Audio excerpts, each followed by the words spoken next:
Muito bom dia para você, seja muito bem-vindo aí a mais uma aula nossa na exposição dos estudos aí da Mocidade, Segunda Igreja Presbiteriana, que temos desenvolvido desde o início do ano a respeito do livro Amando a Deus no Mundo, por uma cosmovisão reformada, de autoria do pastor Heber Campos Júnior. Então, na semana passada, o Lucas expôs de forma muito boa e foi muito edificante o estudo que ele trouxe para nós a respeito do capítulo 9, tratando sobre cosmovisão e política. E hoje a gente começa o capítulo 10. O capítulo 10, o autor traz para nós o tema Para Vencer o Mundanismo. E baseado em quê? Ele vai basear todo o estudo desse capítulo no livro de Daniel, capítulo 3. Então, nós começamos a aula de hoje lembrando que o objetivo nosso no estudo desse livro e com o nosso estudo aqui da escola dominical é focar no desafio de amar a Deus fora do ambiente eclesiástico, fora da igreja, fora das quatro paredes, fora da sua proteção no seu mundo fechado, é lá fora, quando nós estamos sujeitos aos perigos e acomodações aos padrões pagãos, aos padrões mundanos. Nos referimos aí a uma vida vivida a partir de uma cosmovisão bíblica, testemunhando sobre o Criador e sobre como as coisas deveriam ser, refletindo assim as glórias do nosso Deus. E como temos visto ao longo do livro, o diferencial dos 4 jovens no livro de Daniel é que sua integridade não foi isolacionista, mas ocorria enquanto participavam da vida pública daquele império. Eles não estavam isolados e confortáveis na vida deles, não. Eles estavam participando de tudo. O que isso quer dizer? Significa que não foram santos apenas em atividades particulares, mas eles demonstraram uma visão mais ampla da vida que fosse condizente com a fé que eles tinham. Bom, diante disso, o Campos Júnior lança uma pergunta logo no início do capítulo.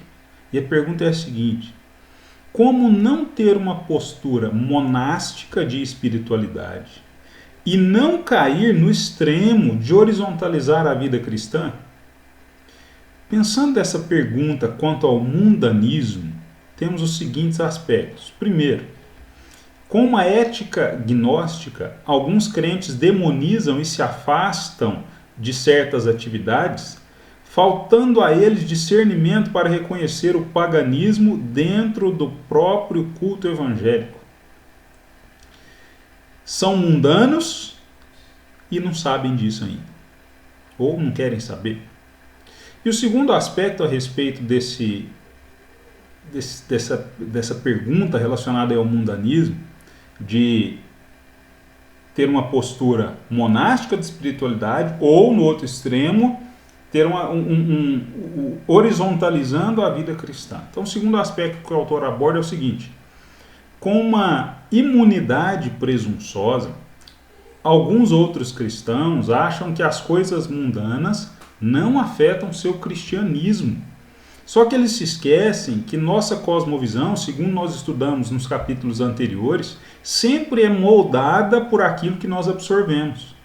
Então, se você está muito inserido num determinado meio, você acaba sendo moldado por aquilo.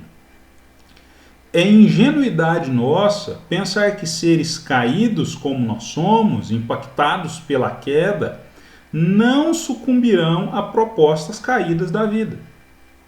Nós não queremos cair em qualquer um dos dois extremos do mundanismo. Só que para isso a gente precisa de uma cosmovisão bíblica e com muito, mas muito discernimento. Em nossos estudos até o momento, até chegar ao capítulo 10 hoje, sobre o livro de Daniel, nós vimos algumas coisas. Primeiro, Deus honra os que não se contaminam. A gente estudou isso à luz do capítulo 1 do livro de Daniel. E nós vimos que os 4 jovens não perderam a identidade deles com o treinamento babilônico. E Deus os honrou. Nós discutimos e entendemos que a tal da honra que é mencionada no livro não é daquela que fala assim: ah, não, eu vou colocar esses caras numa posição de destaque, pronto, está honrado. Não é isso não. A honra é o seguinte: Deus nos faz e fez com eles muito mais sábios do que o homem sem Deus.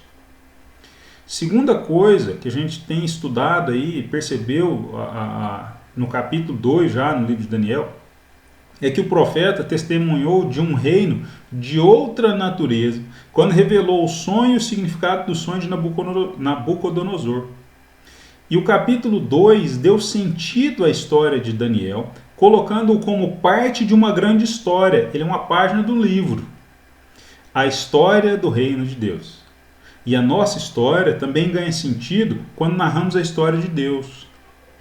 Bom, o que a gente vê agora para o capítulo 3 do livro de Daniel?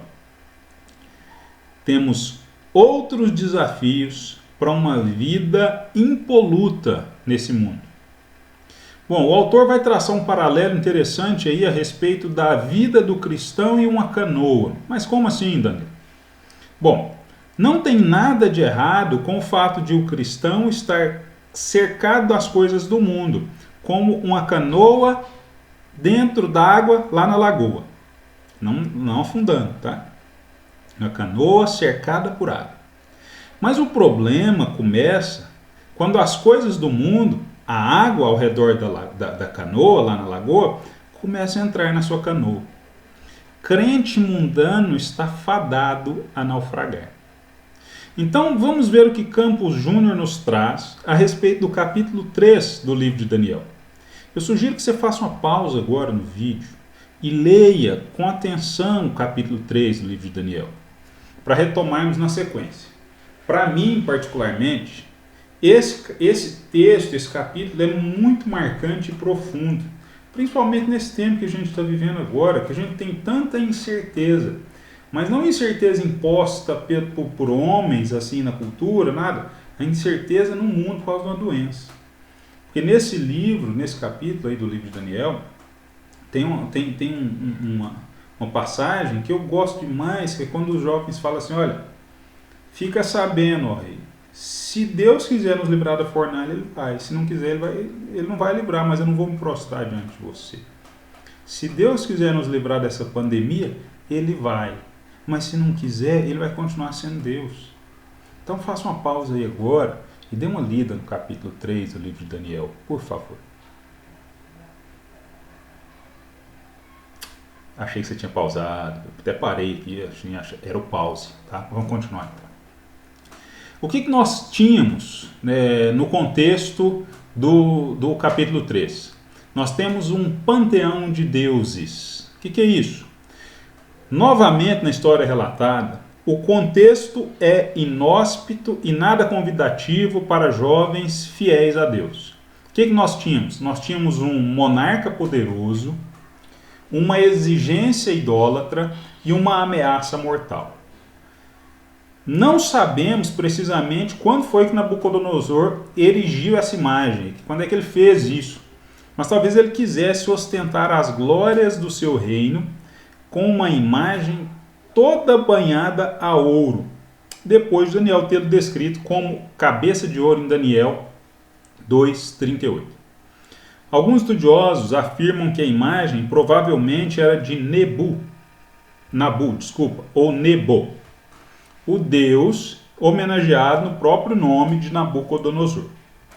O verso 12 aponta no sentido de envolver deuses na cerimônia. O que os caras falaram lá para Nabucodonosor? Olha, a teus deuses não servem, nem adoram a imagem de ouro que levantaste. Imaginem comigo o cenário. Você tem uma imagem no lugar visível, de muito longe, aquele negócio brilhante, imagina o sol batendo aquele lá reluzente, assim, refletindo, um negócio tudo banhado de ouro. Desculpa. Nós temos os líderes de várias regiões do reino reunidos para prestarem um juramento solene de lealdade ao rei. O evento envolve, então, devoção não somente ao Deus de Nabucodonosor, mas ao próprio rei Nabucodonosor.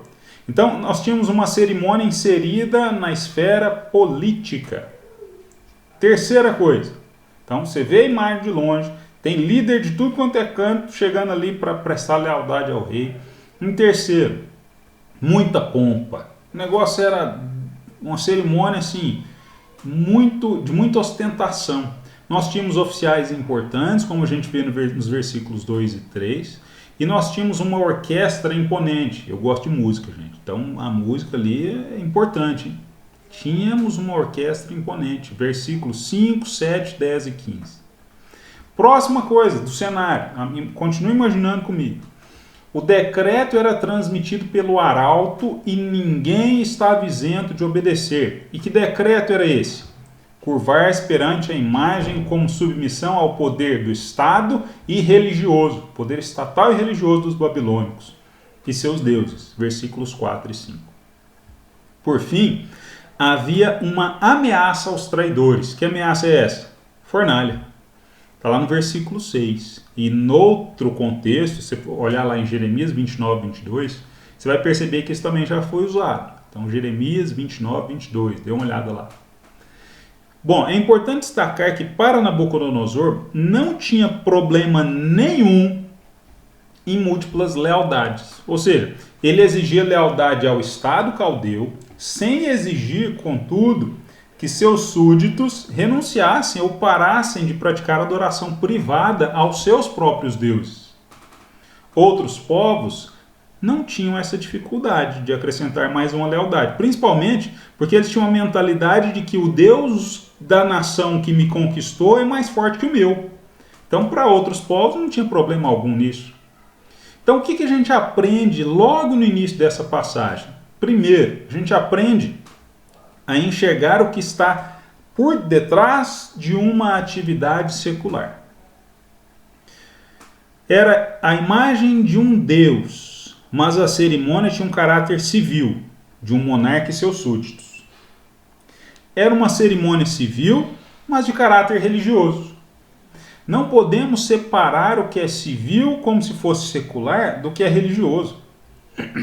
Se nossa cidadania não está subordinada ao senhorio de Cristo, certamente está subordinada a outro senhorio.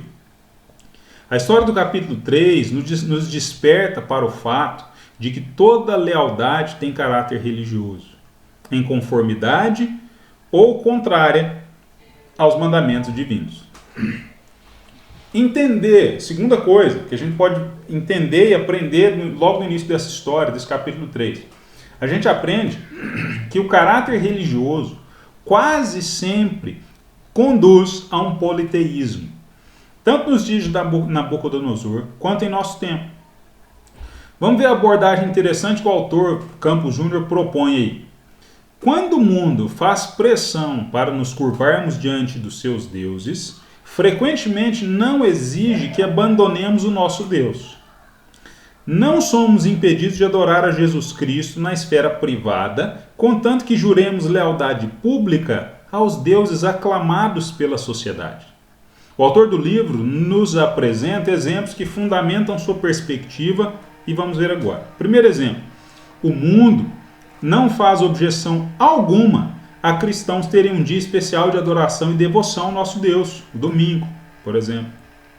Contanto que nossos sábados sejam gastos com muito lazer, consumismo, entretenimento, indo dormir bem tarde, sem se preparar depois e se preocupar com o dia seguinte.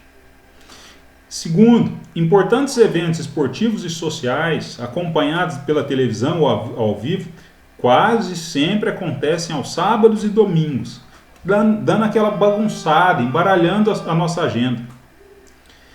Terceiro, nós vivemos um individualismo que tolera valores, contanto que fiquem restritos à esfera pessoal, mas que não sejam compartilhados e não sejam norteadores da conduta de todos. Assim, nós entendemos que cada um cuida da sua vida e temos receio de nos abrir com pessoas sobre os nossos problemas e de confrontar pessoas em pecado. É uma brincadeira assim, vamos brincar de vida? Cada um cuida da sua. É assim que é a brincadeira que a galera tem gostado de fazer.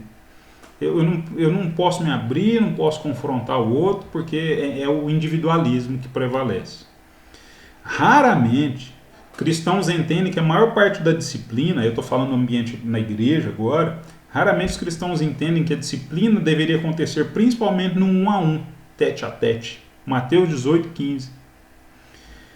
Essa descaracterização da comunidade cristã é um exemplo de mundanismo, segundo Campos Júnior. Na Bíblia, nós temos exemplos de coração dividido de múltiplas lealdades. Está lá no primeiro livro de Samuel, no capítulo 7, versículo 3. Está lá no Salmo 86, versículo 11, parte B. Está lá em Tiago 4:8. Depois você pega, lê, aperta pausa aí de novo. Vou pausar de novo, não. Mas dá uma lida lá, dá uma olhada. Muitos cristãos não são nem quente, nem frio, mas é morno. Outros, por outro lado, não são nem preto, nem branco, é cinza. E a gente entende, eu sei que nós amamos o Senhor, só que ainda praticamos coisas que não combinam com esse amor que a gente professa, com esse amor que a gente fala e fala para os quatro ventos. Nós precisamos urgentemente lutar contra essa duplicidade no nosso coração. E que duplicidade é essa? Do que a gente está falando? Duplicidade, né? Procura um dicionário lá, duplicidade. Essa duplicidade é resultado do pecado que a Bíblia chama, lá desde o começo, de idolatria. A gente tem que esquecer nesse momento o conceito de idolatria que nós temos aqui no Brasil. Que a gente falou em idolatria, a gente pensa em imagem, pensa em santuário, pensa em vitrais, etc. A gente precisa pensar em idolatria como um pecado comum do ser humano em todas as épocas. Depois você dá uma olhada lá em Ezequiel, capítulo 14, de 1 a 8. Não é à toa que esse é o pecado mais tratado no Antigo Testamento. Isso é porque temos um probleminha com o primeiro mandamento.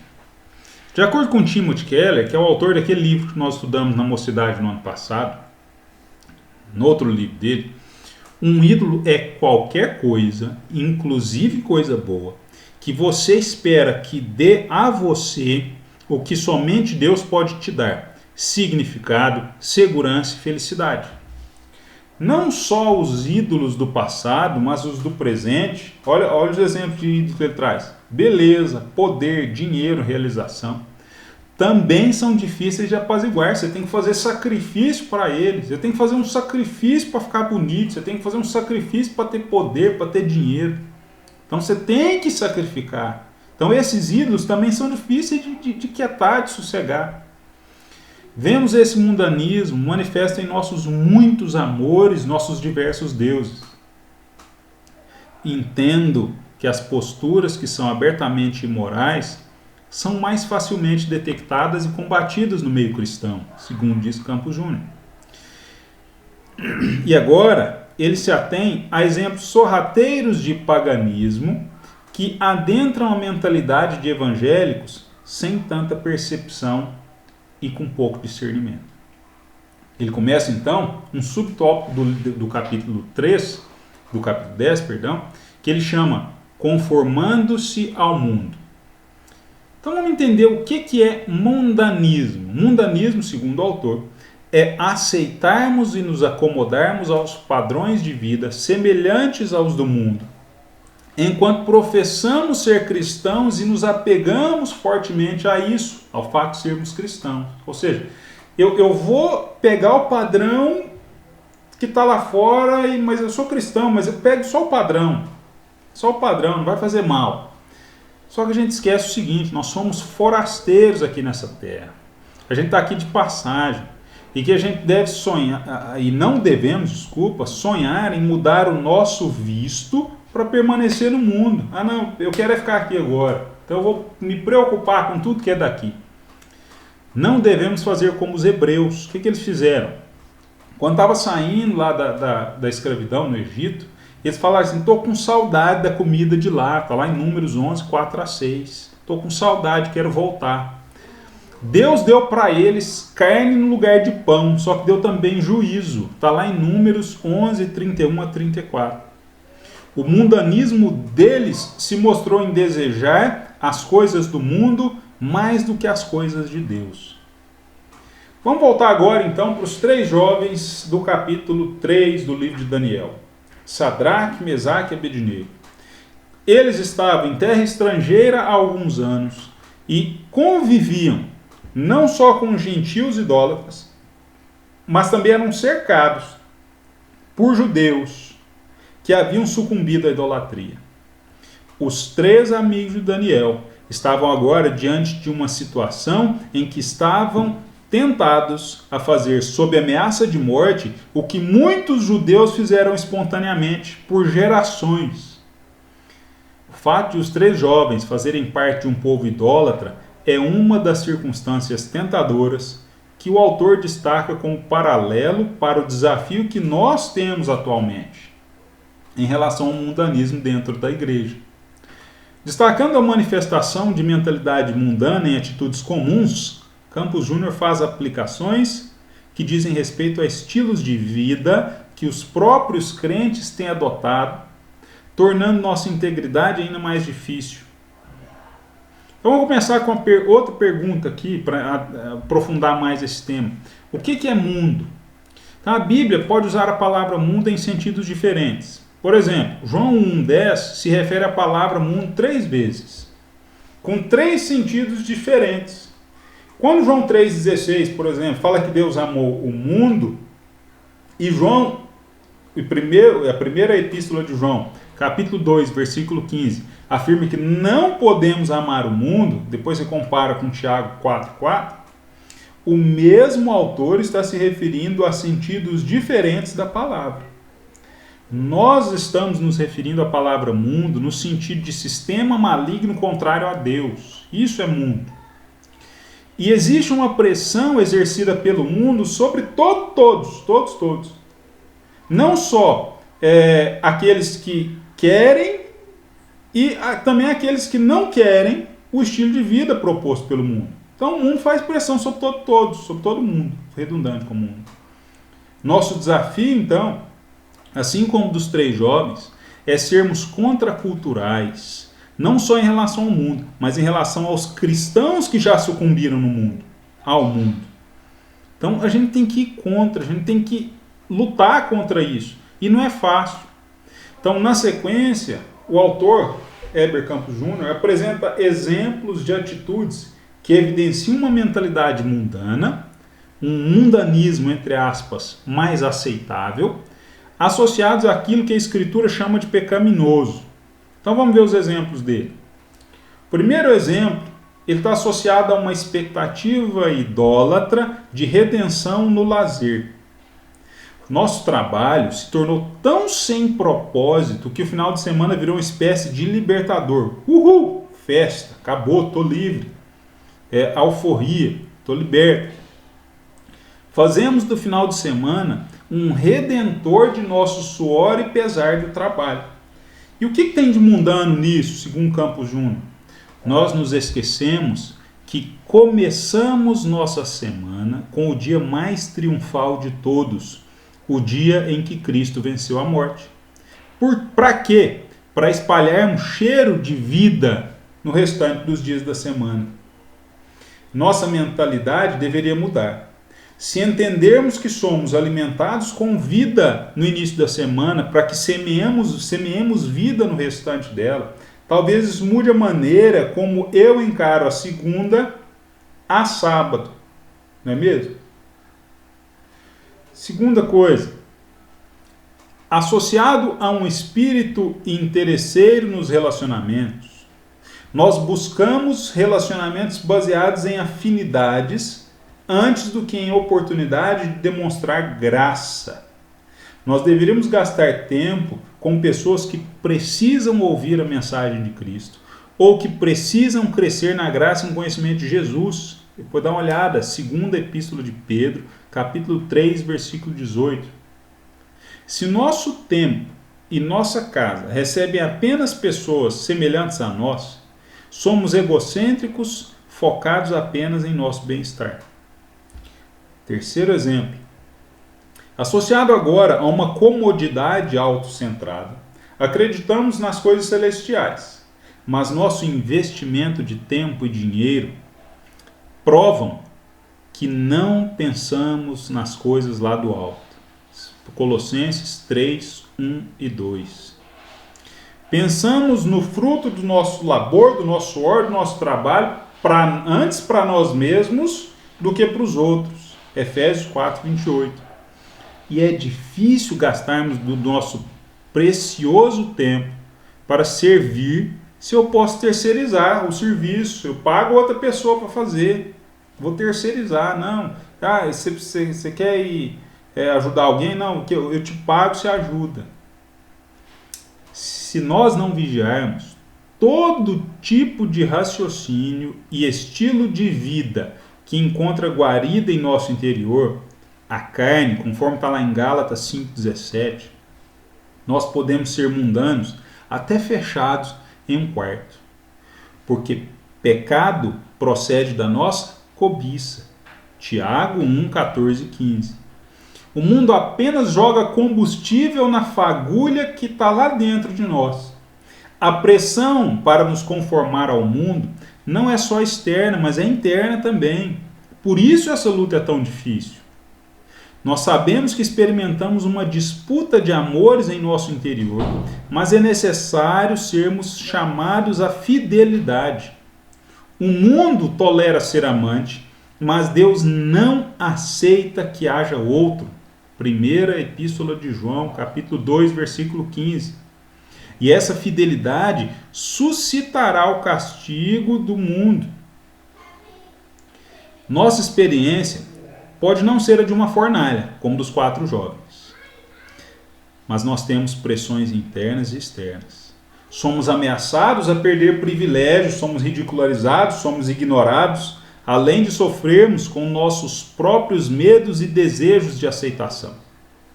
Portanto, existe um custo que devemos pagar se não quisermos adotar padrões mundanos. Isso é o que nós tínhamos para apresentar hoje, para discutir. Acaba sendo uma apresentação mesmo, porque eu não estou nem vendo vocês, não estou interagindo, não estou vendo os dilemas que às vezes a gente enfrenta, não estou ouvindo. Mas é que leia esse texto e reflita sobre isso. Reflita sobre as suas prioridades, sobre aquilo que você quer para a sua vida, sobre o entendimento que você tem a respeito do Deus que você diz servir. Assim como os 3 jovens, os 3 amigos de Daniel, será que você teria coragem de falar assim, olha, rei, eu vou para a fornalha se for preciso, mas eu não vou me prostrar diante daquilo que eu não confesso, que não é aquilo que é verdade para mim. Não vou, então eu vou para a fornalha. Se meu Deus quiser, Ele vai me livrar. Se não, eu vou morrer lá dentro. Mas eu vou morrer apegado à minha integridade, fiel ao Deus que eu sirvo. Então, semana que vem a gente vai continuar discutindo exatamente isso, o custo da integridade, tá bom?